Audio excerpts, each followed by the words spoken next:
Good morning, everyone. A very warm welcome to the analysis of Union Budget 2024. I would like to introduce our speaker, Mr. Vivek Jalan, who is qualified CA, MBA, qualified LLM, and LLB. He is the chairperson of the National Fiscal Affairs and Taxation Committee of BCC and I.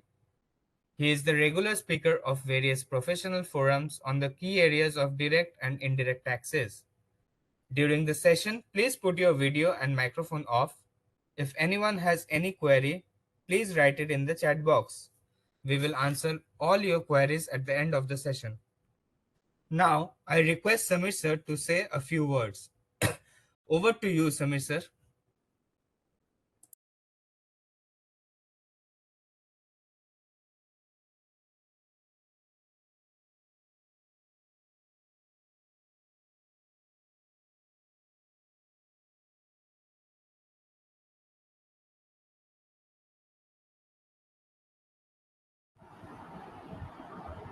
Hey, good morning, Pratya. Good morning, Vivek, and good morning to all the participants joining us today in the early hour of the day. Uh, to this session, we will be taking stock of what the union budget had to offer, and gladly we have enough to discuss both on the direct and indirect taxes. We have Vivek Jalan with us, who will be taking us through the fine prints of the budget. So, on behalf of VILGST and Tax Connect, we all welcome you to this session. So, over to you, Vivek, with the proceedings. Thank you, Samir, and thank you for Will GST for partnering with Tax Connect to conduct yet another webinar apropos the union budget and at very early hours. Thank you to all the participants for joining in large numbers, and we'll start on time, although we expect more to join as we progress, because there is lots to discuss and we would like to stick to our time of 1.5 hours. So I'll share my screen.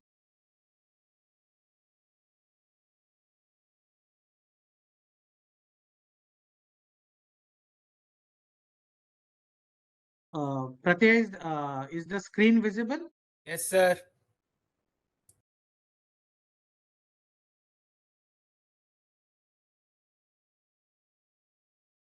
Yeah. So this was the seventh historical, budget, seventh budget, which successive budget, which was presented by Honorable Finance Minister. Uh, Voice is not audible. Am I audible? Yes, Vivek. Audible, no? Yes, sir. So, yeah, thank you. Uh, so, just a macro picture of the economy of India. Uh, if you have seen the economic survey day before yesterday, it posted a very good picture of the economy. The GDP was growth is very high over the last 3 years, and it is projected to be high. More important that it is against a very strong base. Therefore, it is not a low base effect. Inflation is under control. The foreign exchange reserves are more than $650 billion and are at a record high. Manufacturing is increasing in the economy. So overall, the picture of the economy seems robust, and that is also reflected again in the fiscal deficit. Now, what is the fiscal deficit? It is the total loan of the government of India to fund the expenditure. So overall, it is a 48 lakh crore budget, right? On your screen, if you see item number 9, serial number 9, which is the snapshot of the entire expenditure of the government of India, it is total budget is 48.2 lakh crore. Out of this 48.2 lakh crore, it is financed. If you see item number 2, 25 lakh 0.83 lakh crore is financed by tax revenues, and non-tax revenues is 5.4 lakh crore, 45 lakh crores in item number 3. Most important to see in this chart is the loan or the borrowing of the government of India. If you see item number 7, this is 16 lakh crore. So to fund the expenditure of 48 lakh crore, the government of India is borrowing 16 lakh crore. Now, the total GDP of the country is 330 lakh crore around. So, if you divide 16 lakh crore divided by 330 lakh crore, you will get what you are seeing in the flash out here, a fiscal deficit of 4.9%. So, this is how this 4.9% fiscal deficit, which we all heard yesterday, is calculated. Going forward in the next year, this fiscal deficit is expected to reduce to 4.5%. Therefore, the FRBM, the fiscal prudence is also there with the government. This fiscal deficit rose to 6 to 7% during the corona period, and slowly they are bringing it under control.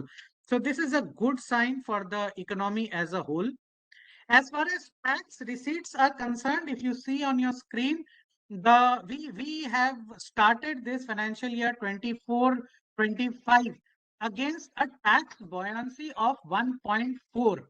Now, to us, a tax buoyancy of 1.4 seems just a number, but it is a very, very good number. Tax buoyancy means what is the expected tax revenue, and what is the tax revenue which is done. So against an expected tax revenue of, one, you have done 1.4. Therefore, the tax buoyancy, the tax efficiency of the government is very, very high. In this year also, the tax revenues in direct tax is expected to increase by around 12%, and in indirect tax also similar 11 to 12% is expected as far as GST is concerned. However, what is an outlier over here, if you see item number 1D, is customs revenue. There is not much growth as far as the customs revenue is concerned. From it is 2.18 lakh crore. It is expected to be 2.37 lakh crore. So customs, as we have seen in this budget, that a lot of rates, import duties are being reduced. Therefore, customs revenues projections are also accordingly placed. We'll come now directly to the direct tax amendments. And the Honorable Finance Minister has re-announced the direct tax Vivad se Vishwas scheme. The intricacies of the scheme and the rules would come going forward. However, in the finance bill, they have proposed the nuances, which is exactly the same as the direct tax Vivad se Vishwas scheme in January 2020, which was there. So all pending litigations till day before yesterday, that is July 22, 2024, are eligible to go under this direct tax Vivad se Vishwas scheme.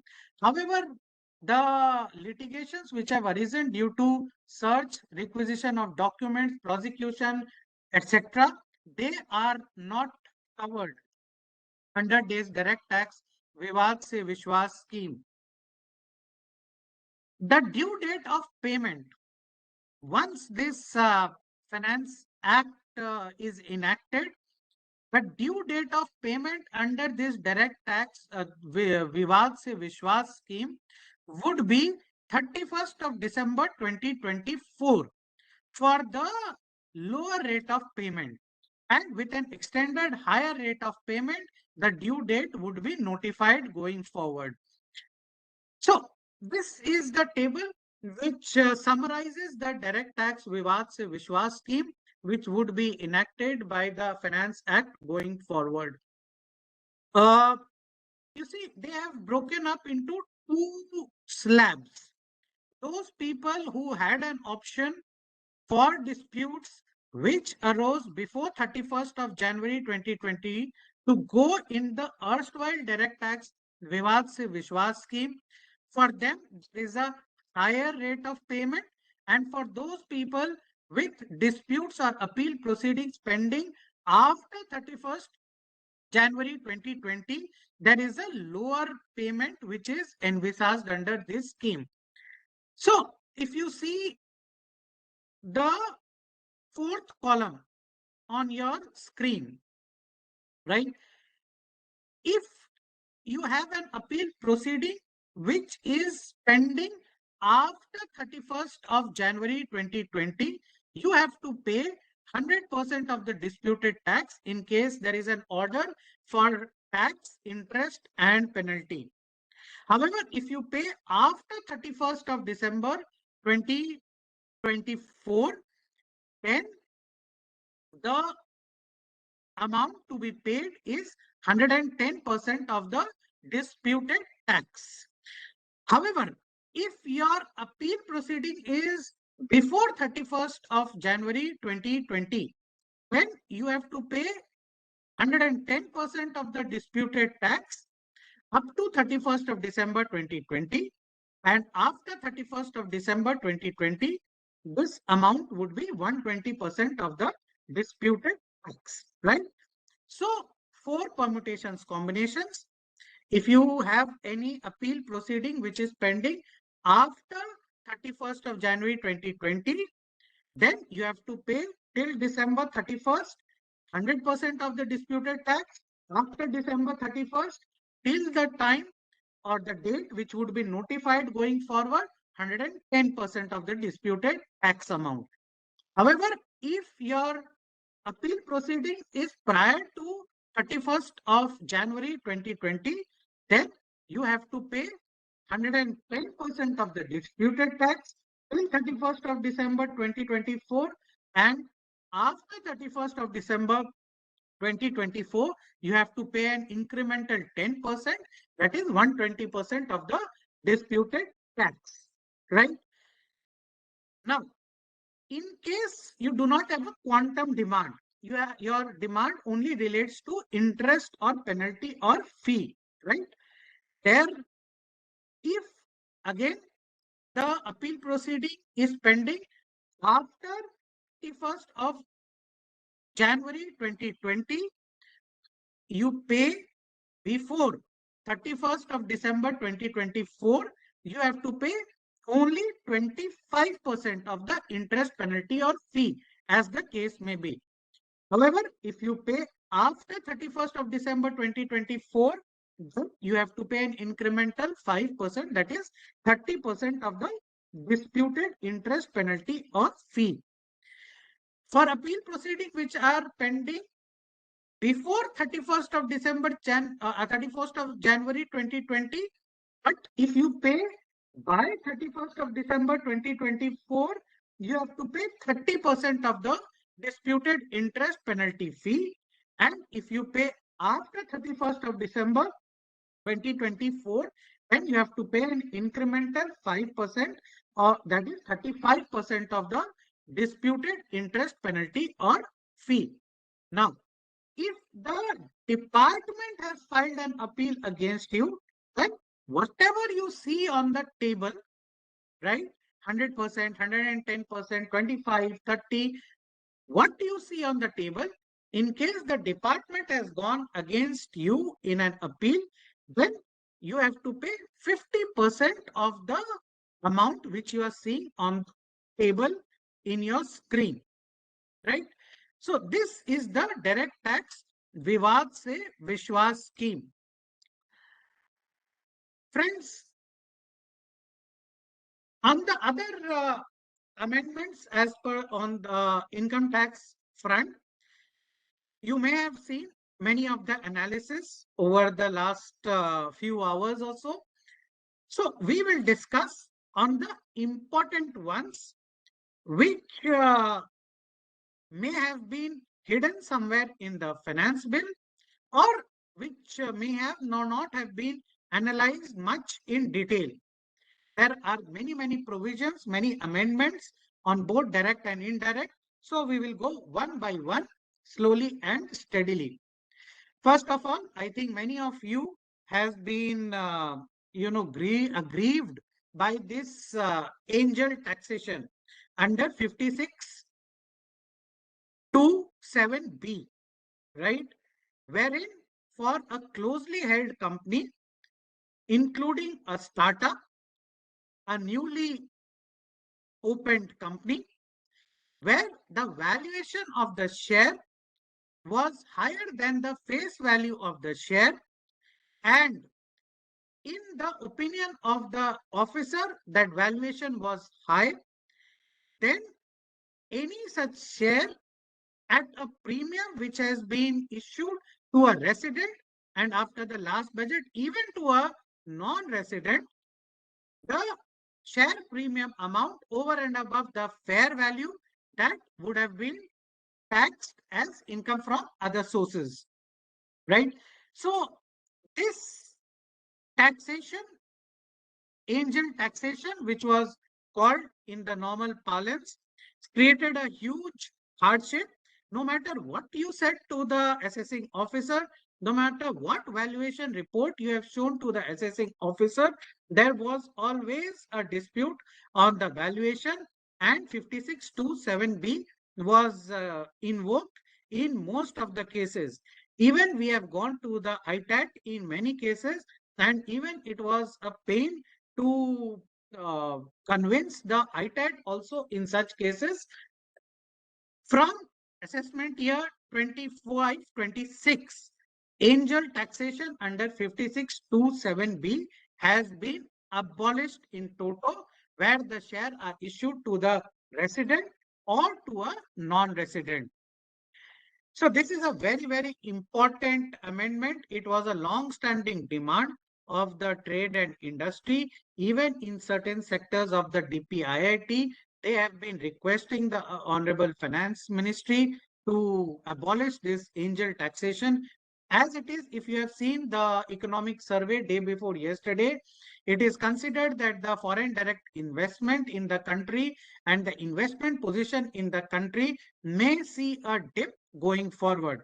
Therefore, with this angel taxation, it was creating all the more problems. And if we are to have unicorns, almost more than 50 unicorns, which is comprehended going forward, then angel taxation had to be abolished, which is rightfully done. Now, in case you are an employee and say you purchase a motor vehicle and TCS is applicable in case the value of the motor vehicle is more than 10 lakh rupees, or in case you pay TCS under any other provision, say in case of LRS, if you have a TCS showing in your 26AS, then your employer till now would not consider this TCS in your form 26AS, and consequently a refund of this TCS would have to be sought after filing the return. This was a hardship for the employees, and now section 192 has been amended.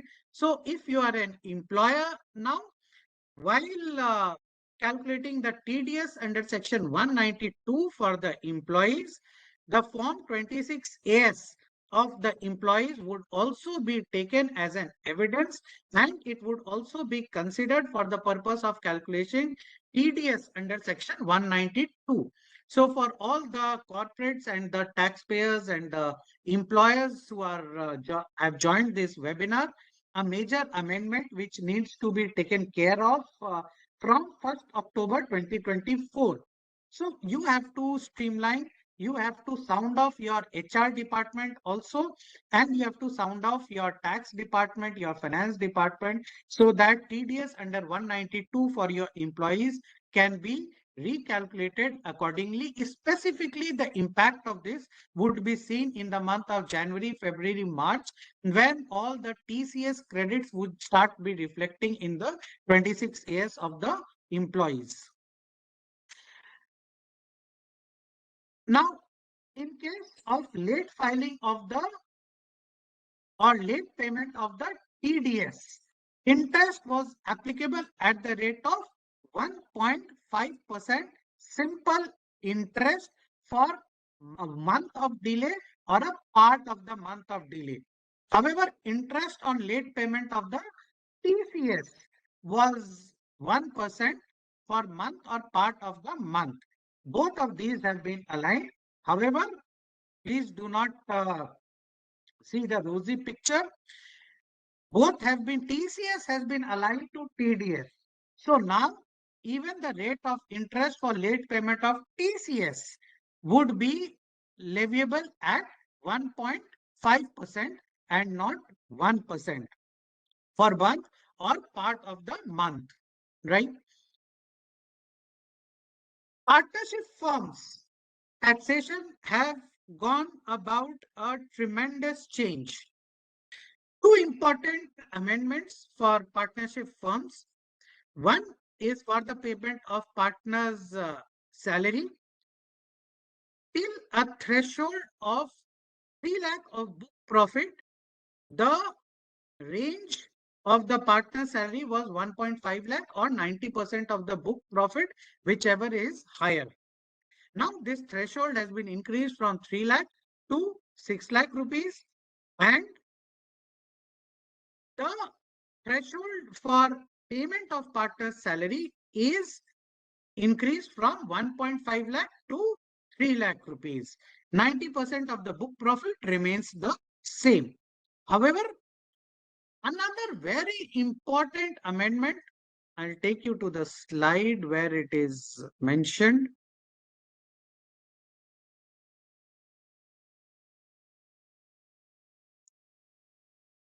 Uh,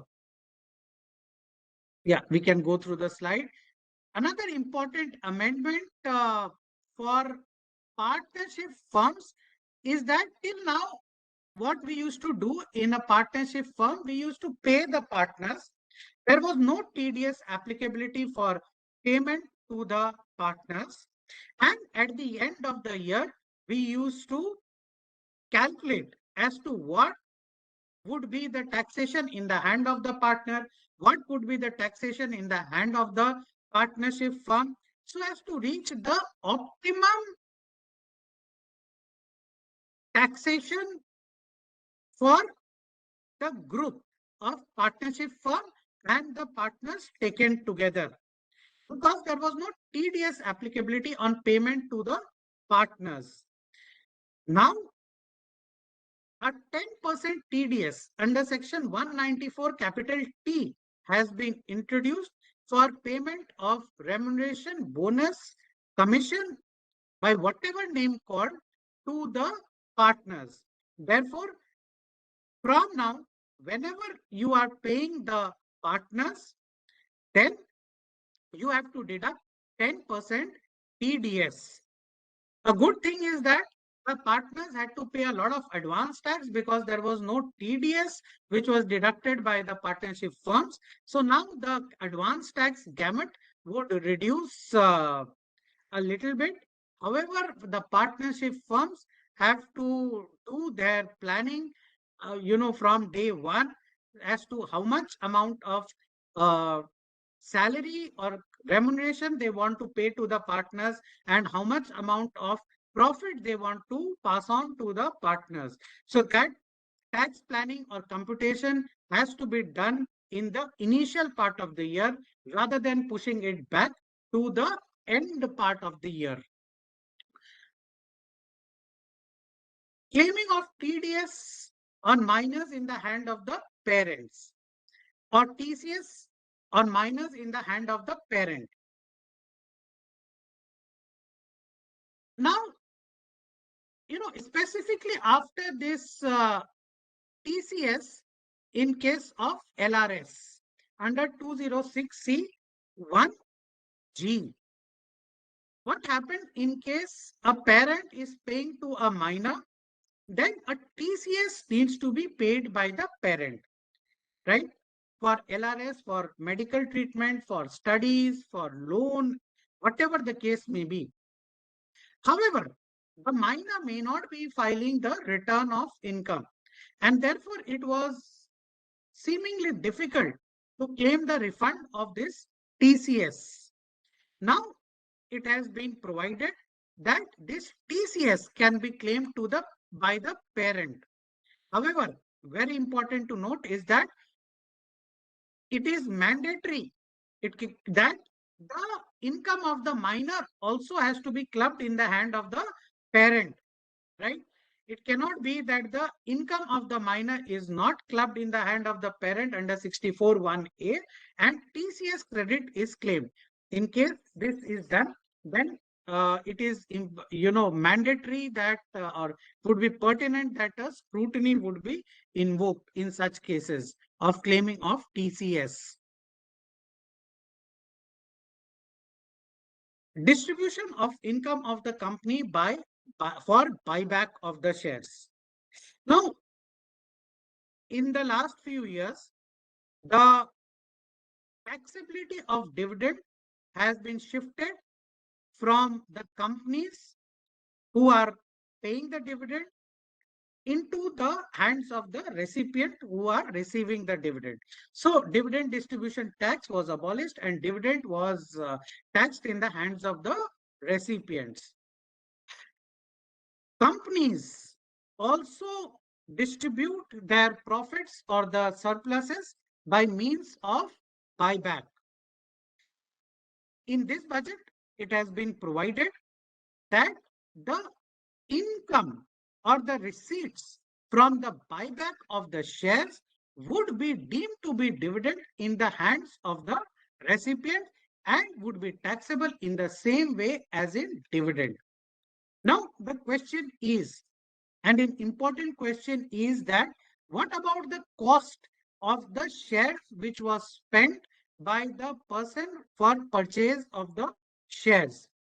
It has been provided that since there is an extinguishment on the right on the shares, therefore such cost of acquisition of the shares which have been bought for buyback would generate a capital loss in the hands of the shareholder, and going forward it would be set off against the capital gain, because the loss on uh, in case of capital loss it cannot be set off against other sources.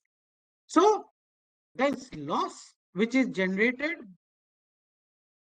by means of extinguishment of right of the shares in buyback would be set off against a current or future capital gain. The question is, what in case there is no immediate or even future capital gain? What in case the other shares or any other security is not, or capital asset is not sold by the person who is the recipient of this buyback shares, which is considered as dividend? It would be a huge fund blockage and a financial hardship.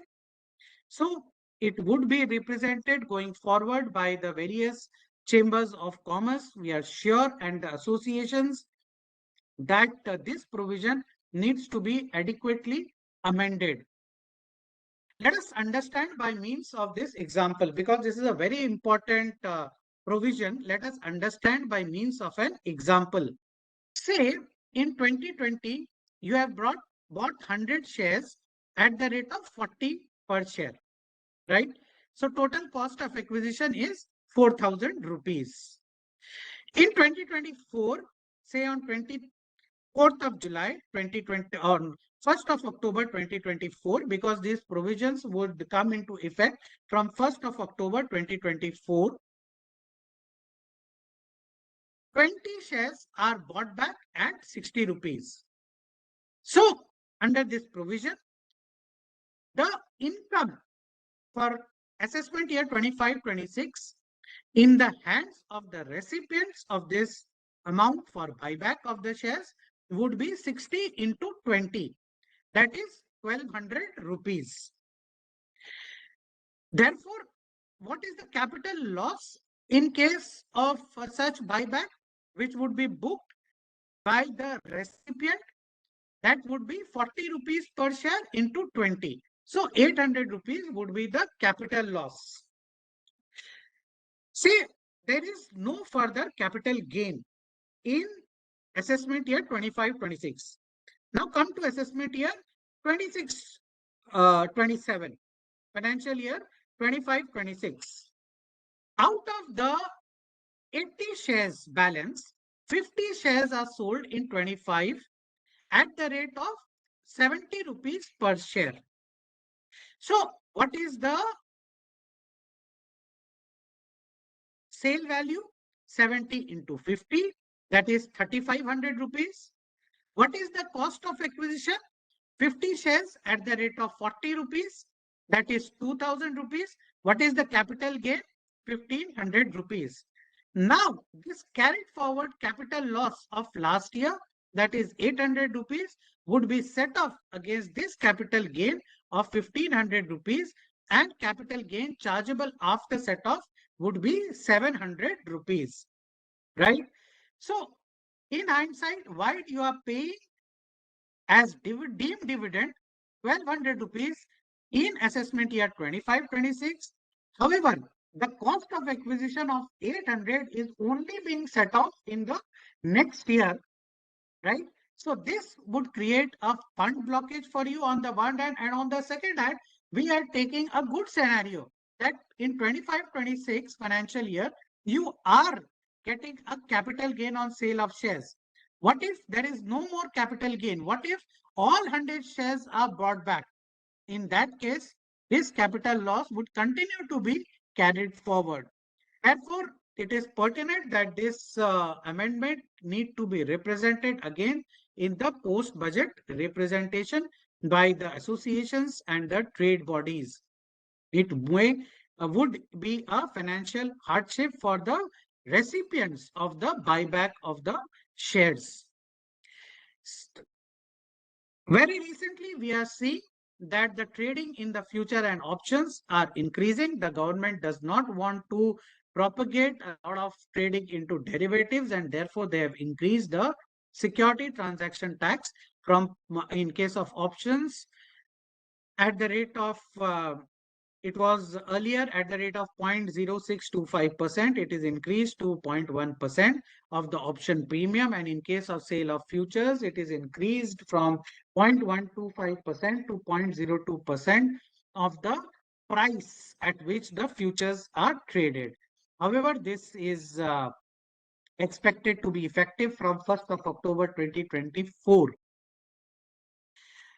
And therefore, we saw a decline in the markets. We'll come to the rationalization of capital gains also, but the markets have again absorbed this high capital gain tax, and the security transaction tax and again recovered during the same day yesterday. Now, again, a very important amendment which may have skipped the attention of many is in real estate. Now, somehow real estate sector has not found a lot of favor from the government, although what we saw in the economic survey also, and the Honorable Finance Minister started a speech with the aim of job creation for the economy. But what we see is that the real estate sector, which is one of the biggest sectors for job creation and employment, that may not have got a lot of favor in this budget from what it seems. Now, say for example, you are a builder, right? And you have a company where you have built in the property, and you consider that property or various property as stock in trade and rent it out. We are seeing so many properties across Bangalore, Hyderabad, Mumbai, NCR region, Chennai. Builders are building property. They are not selling off the properties, but they are renting these properties out. And sometimes, even individuals and unorganized sector, they have a lot of properties which they are renting out. They have a formal accounting, marketing, and other organizational structure where there is a lot of expenditure. However, this budget has considered that all such people unscrupulously show their house property income from renting out these properties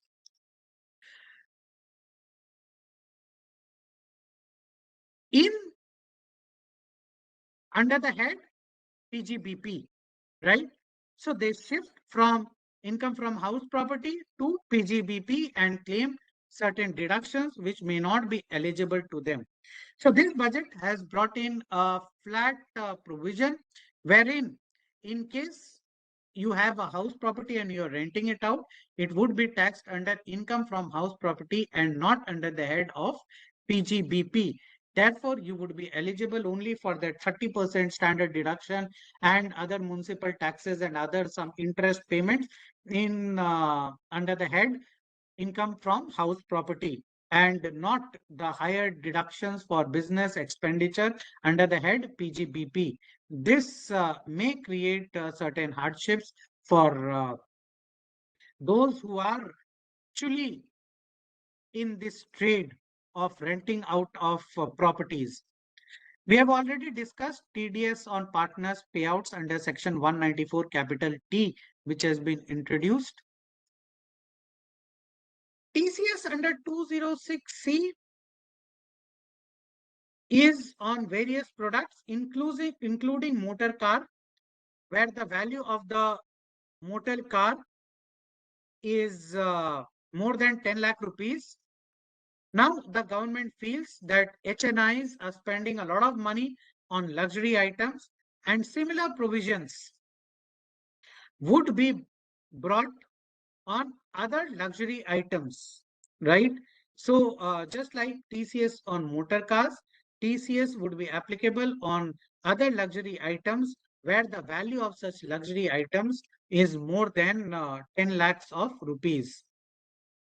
This amendment will take effect from 1st of January 2025. Okay, Mr. Rao is saying what is HNI? So they have not defined HNI per se, but they will bring in the provision where the value of the asset would be more than 10 lakh rupees. And they assume that these 10 lakh rupees more on luxury goods would be spent only by a person who is quite wealthy, so to say. Section 194 IA. TDS on immovable property at the rate of 1%, where the value of the item, where the value of the immovable property is more than 50 lakh rupees. Now, there were confusions and there were various treatment. In fact, we have also advised to many of the individuals in most of the cases who have purchased property or sold property more than 50 lakh rupees. Most of the time, what happens is that the sellers for one particular property are more than one, say husband, wife, brothers, etc. Therefore, TDS under 194 IA was considered in many cases transferor wise. So, for example, the value of the property was 70 lakh of rupees. TDS was considered to be 1% of 70 lakh rupees only where one transferor was there. However, where two transferors were there, say with a share of 50-50, then TDS was not considered under 194 IA in certain cases, assuming that the 194 IA was transferor wise. So 35 lakh per transferor. Similarly, in case there were two buyers, right? In this, my same example, then TDS was considered in some cases transferee wise. So it was considered that the value of the property per transferee was 35 lakh rupees, and TDS under 194 IA was not applicable in our legal submission. This was not the right stand. We have advised against this stand, and now they have even clarified that this TDS under 194 IA is not transferor or transferee wise, it is property wise. Now, just before the budget day, few weeks back, we were given to understand from a certain sector of trade that you see, Mr. Jalan, that under section 194J, you have got two rates of TDS. In case you are paying to professionals, TDS would be 10%. In case you are paying a fee for technical services, it would be 2%. However, technical services are also included in the definition of the professional services. Therefore, disputes were being created by many field officers that certain professional services, even a chartered accountant or an advocate service, can be considered to be as a technical service. So it was sought that a clear explanation should be sought, or the rate under 194J should be made consistent for fee for technical services or professional services.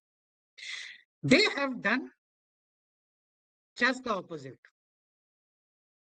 They have said that, look, many a times TDS was liable to be deducted under 194J on technical services at 2% or professional services at 10%, because certain technical services are also considered under professional services, but deductors were considering these kind of technical services as works contract.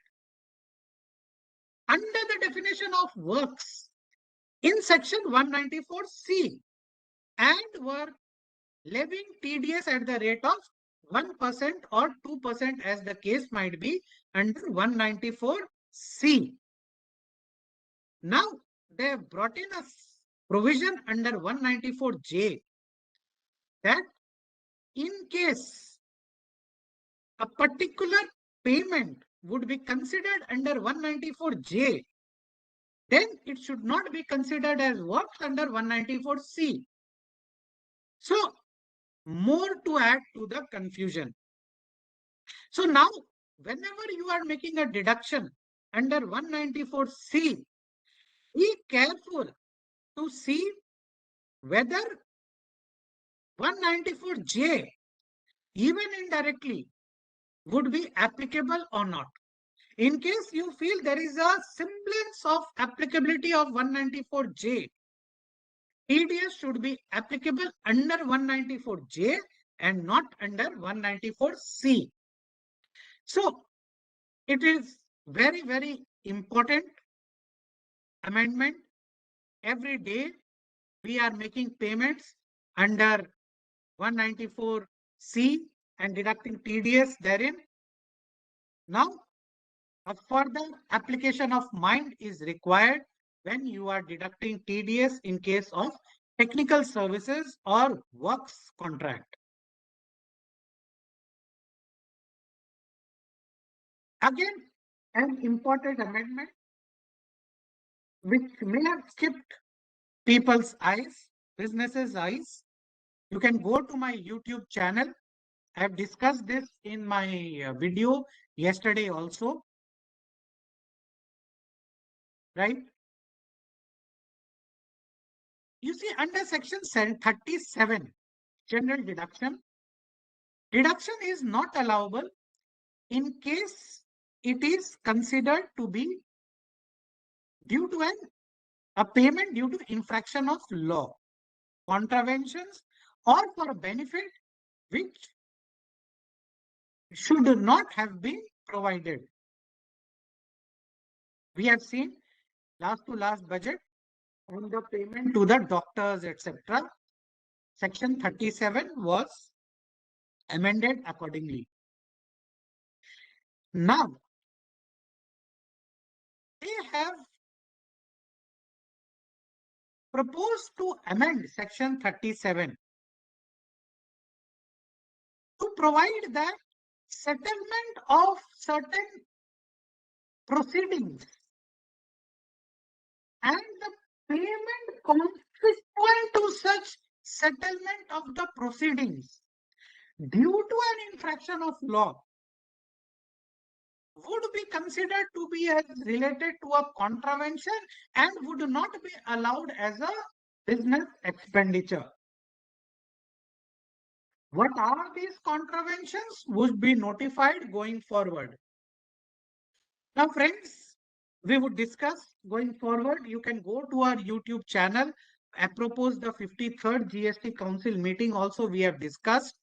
A new section 128 capital A is proposed in CGST Act, wherein certain settlement of disputes under section 73 of the CGST Act need to be done. There are various other settlement of disputes which are done, which may be considered to be as a contravention of the law. However, in case these settlements of disputes are done and these settlements are notified as contraventions to provisions of law, then on the one hand, you are settling a dispute under a particular act, and on the other act, you're not getting a deduction under section 37 of the Income Tax Act under the head PGBP. So, very important amendment which has been made, may not have attracted the attention a lot, but going forward, this can have consequences on businesses. 194Q versus 206C1H. We all are impacted by this. So, in case of sale of goods, where the turnover is more than 10 crore rupees, or the value of the goods sold is more than 50 lakh rupees in a financial year, TDS of 0.1% needs to be deducted while making the payment by the buyer. In case the buyer does not pay, TCS needs to be collected under 206C1H. Right? There was always a grievance.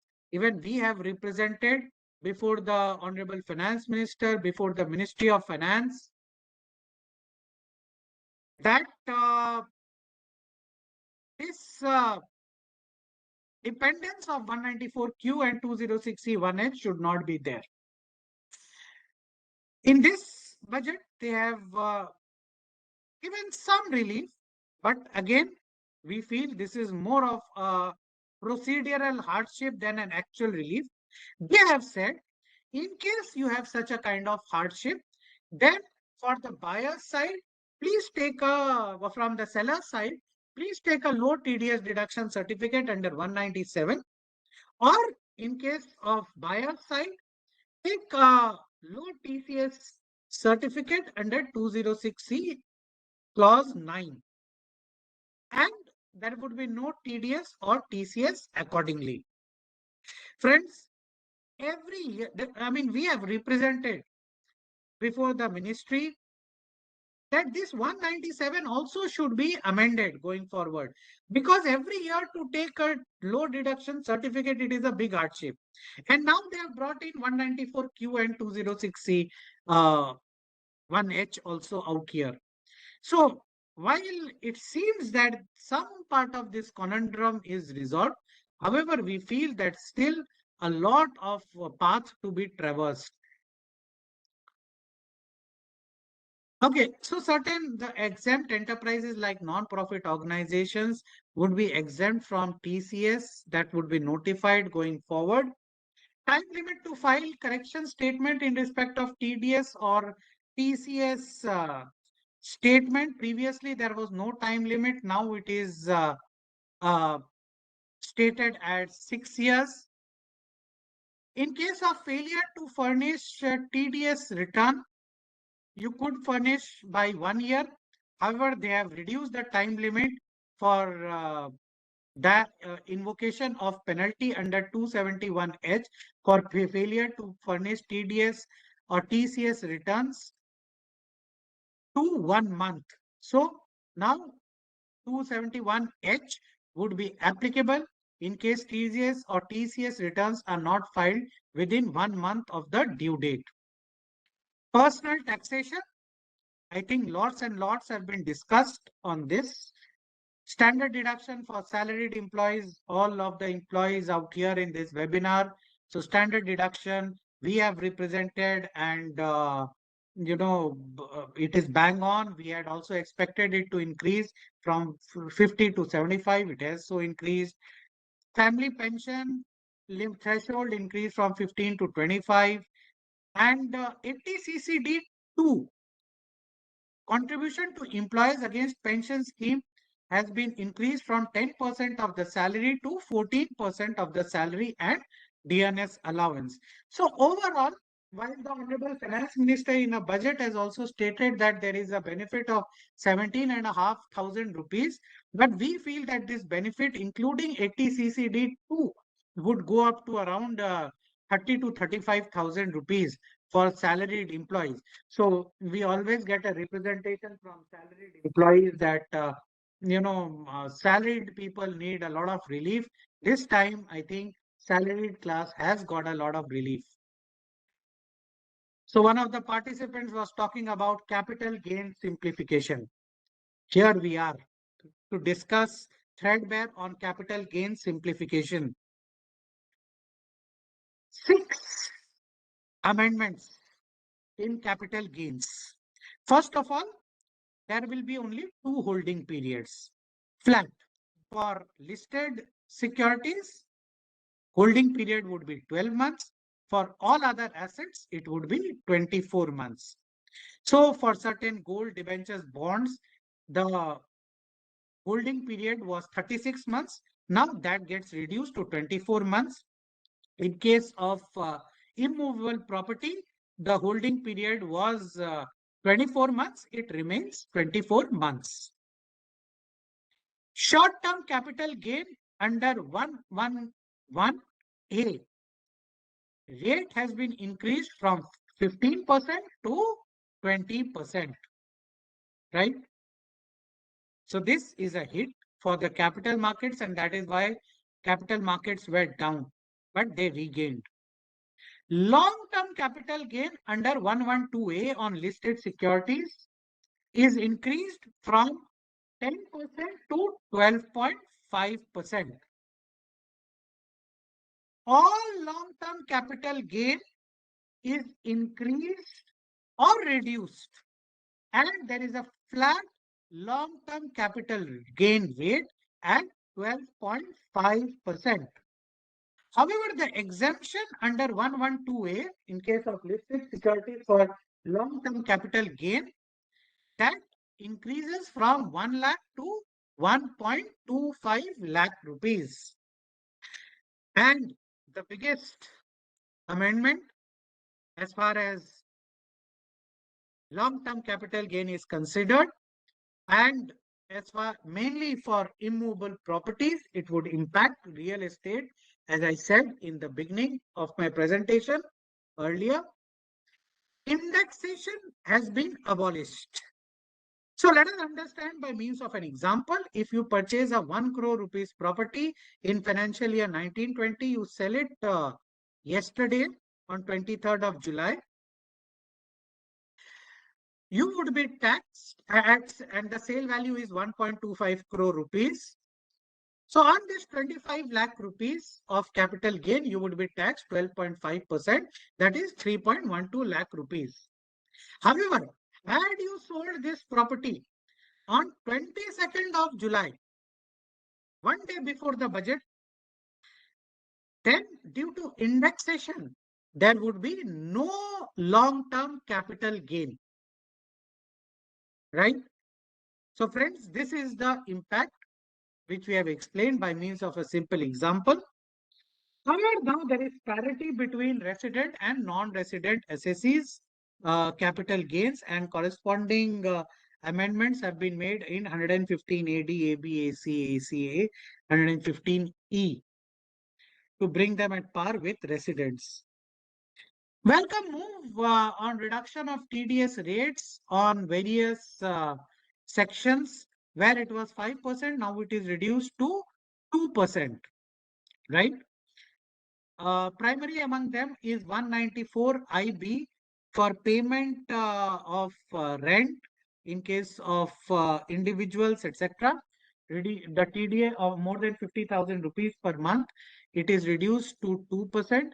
194M, payment to contractors by individuals over a certain limit, that is reduced from, TDS is reduced from 5% to 2%.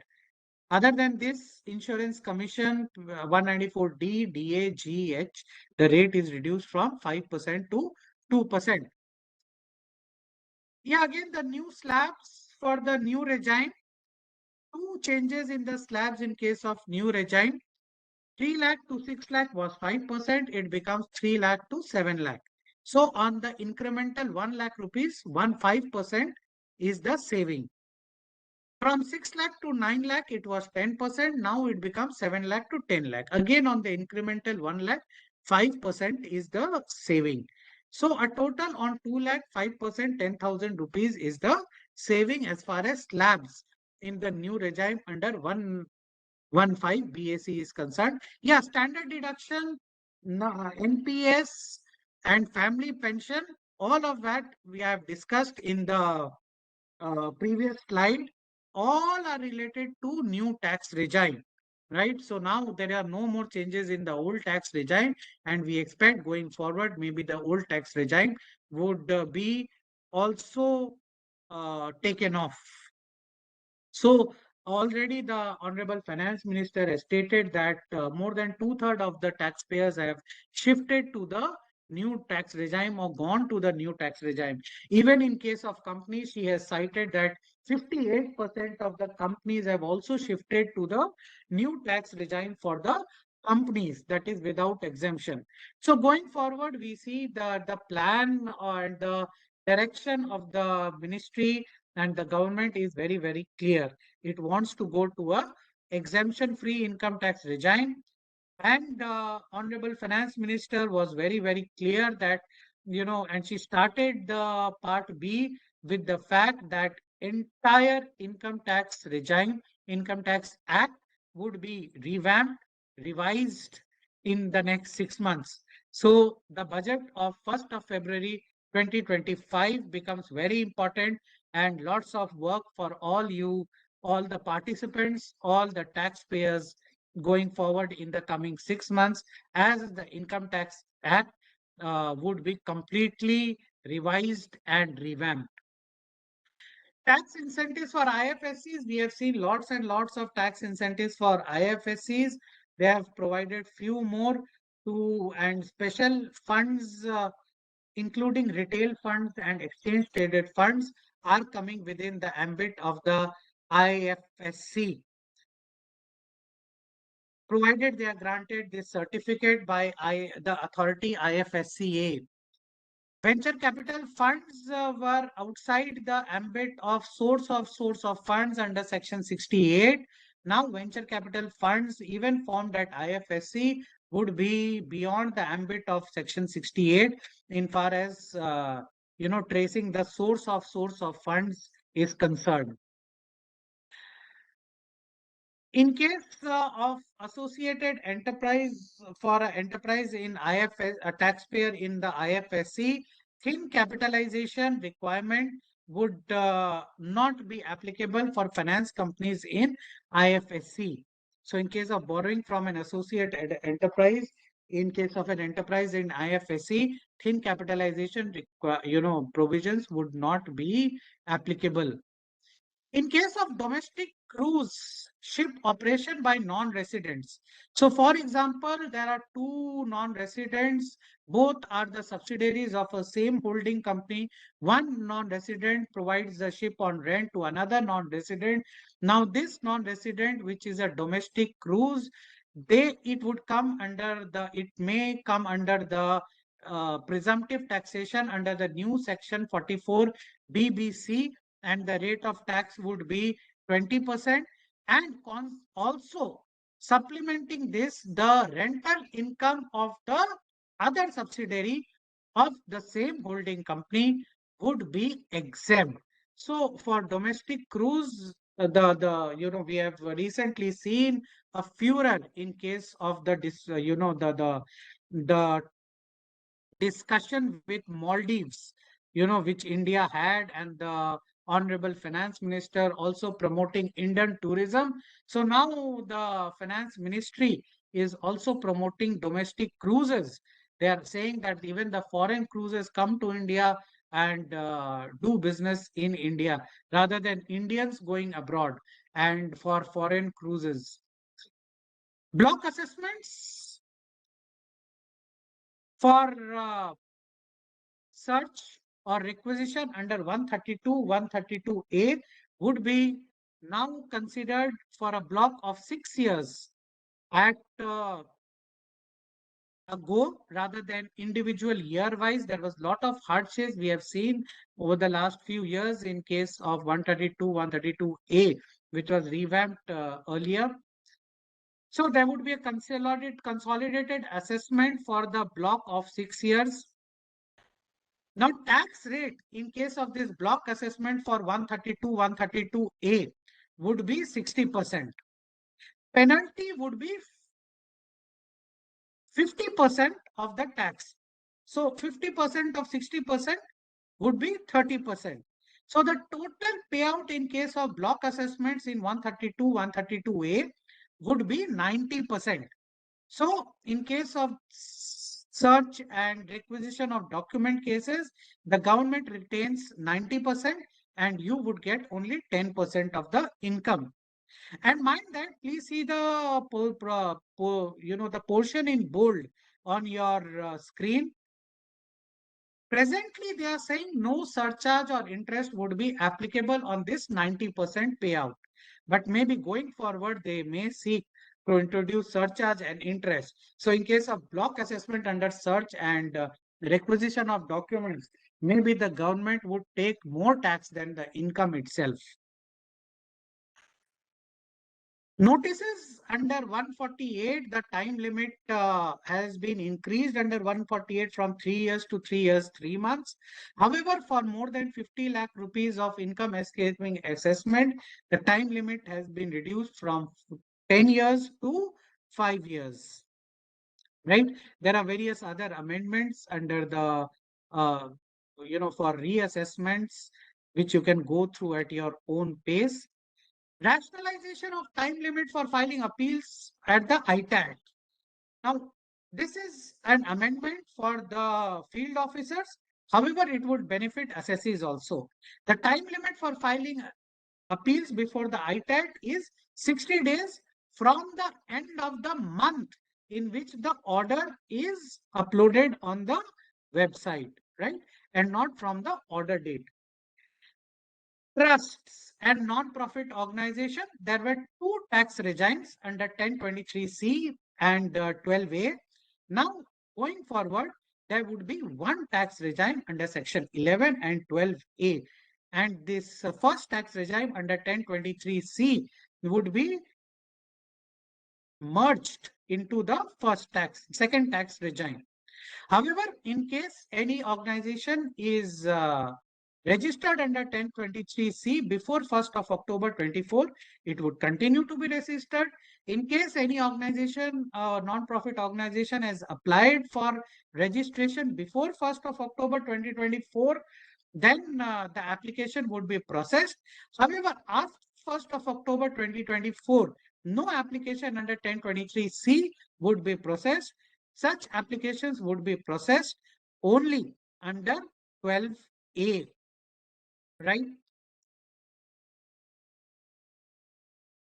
In case under 12A, there is a delay in filing the application for registration, then the condonation can be made by the officer in case reasonable cause is shown.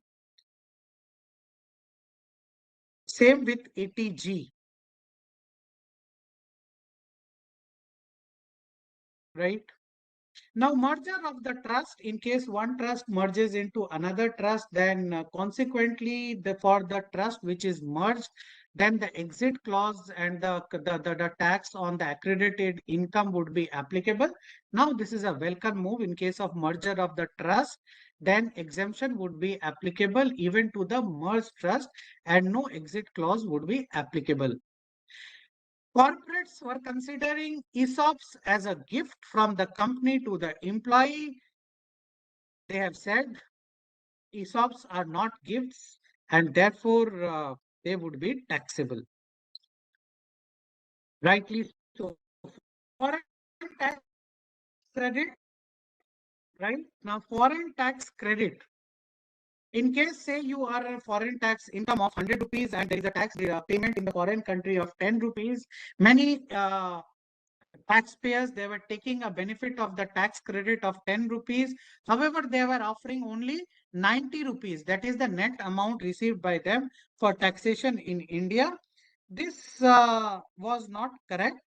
And now they have amended the provisions accordingly, wherein the entire 100 rupees need to be offered for taxation in India for availing the foreign tax credit.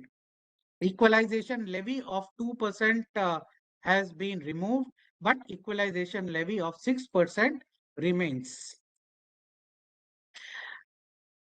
Amendment to 276B for rationalization of the TDS provisions. Many prosecution notices were flying for the TDS late payment or late filing of the return. Now they have said that tax payment can be done within a quarter and no prosecution should be applicable in such cases. Okay, so now we were representing before the Ministry of Finance CBDT that why to keep this TDS and TCS certificates issuance when that Form 26 AS is the the form against which the TDS or TCS credit would be available to the taxpayers. And more so, there was no time limit for rectification of the TDS return. So even the TDS which is there in Form 26AS or the TDS certificates, even that is not final. It is subject to rectification of the TDS TCS returns, and there was no time limit. The rectification could be done till infinity. Now, they have, while they have not abolished the provision of issuing TDS certificates or TCS certificates, they have brought in a time limit for rectification of the TDS TCS returns to 6 years after the end of the financial year in which the payment was made. Benami Properties Act, they have given an immunity to the Benami Dar, right, from prosecution, from various penalties, because the benamidar are generally poor people, which is seen, and in case they are subject to penalties, it is injustice on them, and the government also wants these benamidars to be the informers, so to say, for the benami properties, and therefore they have given immunity to the benamidars to disclose before the government the issues and the truth for the Benami properties and the implications of prosecutions, punishments, and penalties would be applicable on the beneficial owners of the property. However, the Benami Dars would be required to, within a period of 3 months, reply to notices under the Benami Property Transaction Act. And there are the period of attachment and the passing on the case to the assessing officer, all those timelines have also been increased. Okay, for failure to disclose of foreign income, the threshold limit for exemption for implication of penalty under the Black Money Act for failure to disclose a foreign bank account, that threshold has been increased from 5 lakh to 20 lakh of rupees. So friends, the elaborate lot of amendments were there in the Income Tax Act, which we have tried to cover to a large extent. At least I think we have covered 90% of all the major amendments which have been done. Major amendments in Goods and Service Tax Act. I would take you through only those major amendments which would be impacting trade, industry, and taxpayers directly. Insertion of section 11A. So I will give you two examples. In case of job workers for grinding of the grain, it was seen that many of the job workers were not including the bran, etc., which was to be included in the valuation of the job work provided to the government, and there were various notices specifically in certain specific states in India. Now, this was a trade practice of not including in the valuation the value of the bran, etc., for job work of grinding of the wheat into a grain into atta, so to say. Similarly, you can see another trade practice like for real estate industries, they are paying various cesses in the for various to the in case of various acts to the state government. Now these cesses may not be included in the valuation purpose for GST. This is a trade practice. GST is applicable on this. However, till now, trade and industry as a whole has not been paying GST on these transactions. Rather than going all out against all the trade and industry and hampering trade and industry, they have brought in this provision under 11 capital A, wherein they can start afresh these kind of cases. I've just given a few examples. There can be many such cases. And now is the right time for trade and industry, in case you have such a case, to apply before the GST Council that, look, we have not paid the taxes till now because it was an industry practice. If you feel that tax needs to be paid, let us start from today. Whatever has been done in the past, let us regularize under Section 11 capital A of the CGST Act.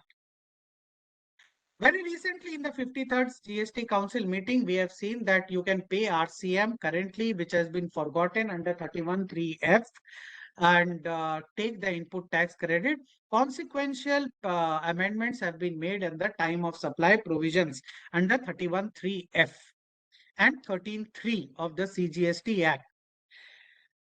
Time barring period for input tax credit has been increased for 17, 18, 18, 19, 19, 20 and 2021 till 30th of November 2021.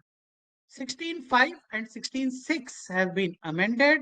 Also for those taxpayers whose GST was suspended, the time barring period is 1 month from the revocation of suspension or cancellation, or 30th November 2021, whichever is later. The question is, what in case you have got a notice or an order as of now under 16.4 for these 1920? What to do? Should you file an appeal? Should you not file an appeal? Has the order become otious under the newly inserted section 16 subsection 5? Our recommendation is file the appeal without a pre-deposit. How you need to do it? You need to see in this APL 01 form. Very, very important, friends. Many of the taxpayers were also asking, many of the consultants were taking a view that we will get a refund of whatever we have paid by reversal of input tax credit or payment of input tax credit in the earlier years on account of 16.4 violation. Friends, we had said, you can go through our videos on the YouTube. We had said and opined earlier too, there would be no refund. Whatever you have paid earlier for 16.4 cases, paid. No refund would be available. Section or clause 146 of this Finance Bill 2024, you can go through it. It would be amended accordingly in Finance Act 2024. 17.5. Okay, first we'll go to 74A. 74A is the biggest amendment, I would say, in this budget. Long amendment. So the time barring period from financial year 24-25 has been made consistent for fraud and non-fraud cases. So fraud cases from financial year 24-25 is under section 74A 5 clause 1. Non-fraud cases. Fraud cases are under 74A subsection 5 clause 2. So erstwhile 73 becomes 74A 5.1. Erstwhile 74 becomes 74A 5.2. The time limit for both fraud, non-fraud cases for issuance of show cause notice has been made consistent at 42 months, that is 3.5 years from the date of filing of the annual return. So for 24-25, the date of filing of the annual return is 31st of December 2025. The time barring period for financial year 24-25 for issuing of show cause becomes 30th of June 2029, right? Also, the time barring period for passing an order in both the cases is increased from the earlier 3 months or so to 1 year. So while for 24-25, the show cause notice should be issued by 30th of June 2029, yet the order can be issued by 30th of June 2030, right? Clear? Also, the payment under 74A51 or 2 without interest penalty or part interest penalty, as the case might be, has been increased from 1 month of the show cause to 60 days of the show cause notice. So very important amendments under 74A. Consequently, many other amendments are made accordingly in various other provisions. Okay, tribunals, you can go through the amendments for the tribunals, at your own pace. You can go through our YouTube channel over the last few days after the 53rd GST Council meeting. We have come out with a series of videos where we have explained as to how to prepare for the ensuing GST tribunals. Please go through the YouTube channel at your own convenience to understand the provisions in detail. Section 128A, amnesty under GST. Again, this has been elaborately explained in our YouTube channel. Even on VILGST, there are videos in this respect. Amnesty for GST is for the first 3 years, 17, 18, 18, 19, 19, 20. If the payment is made by 31st of March 2025, then no interest and penalty would be paid, only tax amount can be paid. However, the order should be under section 73. Refund orders would not come under the ambit of 128A. Biggest question which I will answer here is, what should you do for 1920? You have got an order. Should you appeal? Should you not appeal against that order? Should you pay money? Should you not pay money? Even if you have an admitted amount, even if you have gone and want to go under 128A, our respectful legal submission is, please do not pay any amount, even if you want to go under 128A. It has been our experience that amnesty is possible only on payment. Therefore, in case you have got an order, even if you want to go under this amnesty scheme, hold on to the payment, go for an appeal, and thereafter come clean when this amnesty scheme is notified. Certain amendments of in Schedule 3 for insurance companies. Customs, two important amendment, this proof of origin or certificate of origin, what you say, issued by various chambers of commerce. New certificate of origins would be, notified going forward under 28DA. Mover scheme would be restricted to certain sectors, right? And that would be notified under 65(1). Various other amendments and notifications are there in the Customs Act. Various rates on various other items have been reduced. Various customs duties have been exempted, etc. So friends, you see a lot of amendments. We'll share this PPT with all the participants. This video of this webinar would also be uploaded on our channel and even on VILGST. We would take certain questions. Luxury, we have already defined. 194JA to be removed? No, as of now, 194JA, there is no provision for removal of 194JA, right? So again, now you have to see as to which provision you would go under for the purpose of deduction of TDS, right? Because more confusion has been created in this budget in this regard. Indexation will be not be allowed on properties sold from today, old or new. Is there any exceptions? Mr. Jha, no. I see no exceptions in the finance bill. Let us wait for the Finance Act, but in the finance bill, no exception to this abolishment of indexation. Property purchased prior to 1st April 2000, whether indexation benefit available. As far as our understanding goes, as of now, I can see no such specific exclusion. While there have been certain talks on properties purchased before 2000 to be excluded from this abolishing of the indexation, yet what I see, there is no such specific exclusion which is here. Standard deduction 75K for new regime, yes. As interpreted by me, government will go for less exemption deduction in new tax regime, but there is need for important deductions under new tax regime which are not. So it can be concluded that there will be two parallel regimes going forward for taxpayers in future also. Mr. Tarun, yes, as of now, two tax regimes are there, old and new. But the way the government is going, it seems that the old tax regime would be taken off in some time to come.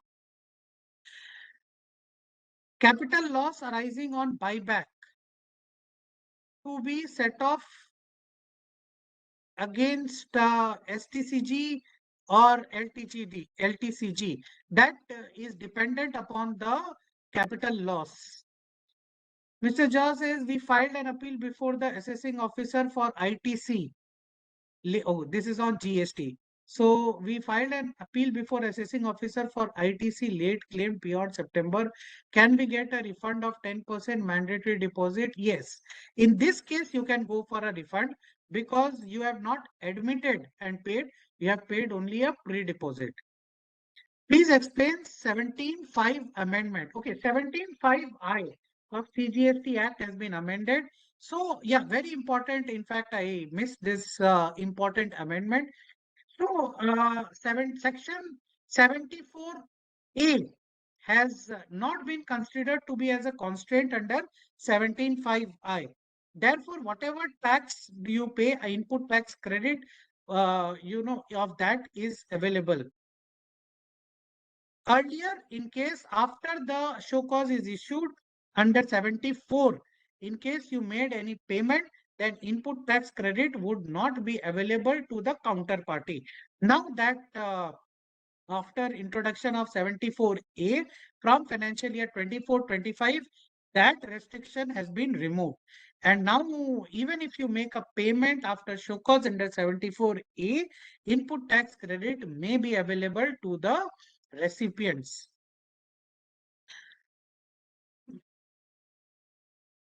By implementing, providing it can be concluded GST is not discriminating. Yes.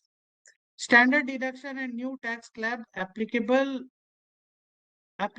of which financial year? 24-25 financial year. 17.5 we have answered. Capital loss arising on buyback we have answered.